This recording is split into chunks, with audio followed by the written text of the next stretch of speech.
What attracted you to start listening to a book about restoring reason? I'm guessing it's because you have a sense of unease about your life and the world around you. If so, you're not alone. I regularly talk with people who aren't making progress with their business or career, have trouble navigating relationships, can't make confident decisions about their health, and are deeply frustrated with politics. On an even more basic level, many people are troubled by the thought that they aren't in control of their own lives. Instead of being a self-possessed person of reason who makes good decisions, many fear they're wasting their precious lives trapped in emotional turmoil. If that describes you, I've got good news and bad news. The bad news is you're absolutely right to be troubled.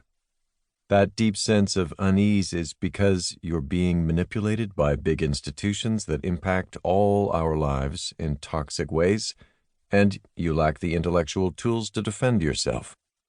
If you're feeling personally like you're not in control, it's because you likely aren't. You're letting yourself be dominated by too many differing internal emotional voices. The good news is that there's a way out. It's not the latest self-help fad. It's not based on the teachings of a charismatic guru or some recently discovered social science research that will fade away in a few years. It's grounded in ancient truths about how our minds actually work. It's been around for centuries, and it can restore reason to its proper place in your own life. If enough of us start practicing these ancient arts again, it can also begin to restore reason to our chaotic culture. Before I tell you about these ancient arts, I want to address some skepticism you may have. I've no doubt you've heard or read claims before that promise they can transform your life for the better, and things didn't turn out as advertised. In some cases, the advice may have even made things worse. Why might this time be different? For one, most self-help advice these days focuses on the emotions, improving your emotions, managing your emotions, recommendations to force yourself to feel positive emotions. There are a million different spins on this subject, but the fundamental problem is that all these solutions preach keeping emotions at the center of your life. This book teaches something radically different.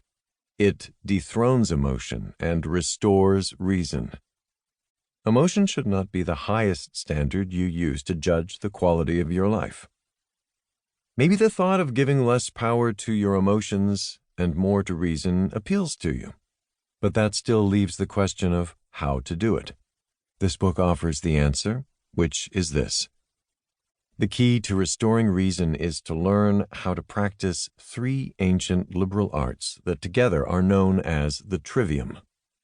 Some of you may be aware of this term, while others are thinking, what? Whatever your level of knowledge about the trivium, don't let the unfamiliar name put you off. Properly understood and correctly practiced, nothing is more natural to how the mind works than these three arts. As a quick bit of background, in traditional learning going back centuries, there are actually 7 liberal arts. The trivium refers to the first 3 and most important of these arts: grammar, logic, and rhetoric. The other 4 are mathematics, geometry, music, and astronomy, which aren't relevant to this book's purpose, so we won't cover them. Don't let the words grammar, logic, and rhetoric throw you off. Grammar isn't only about where to put commas. Logic isn't all that complicated.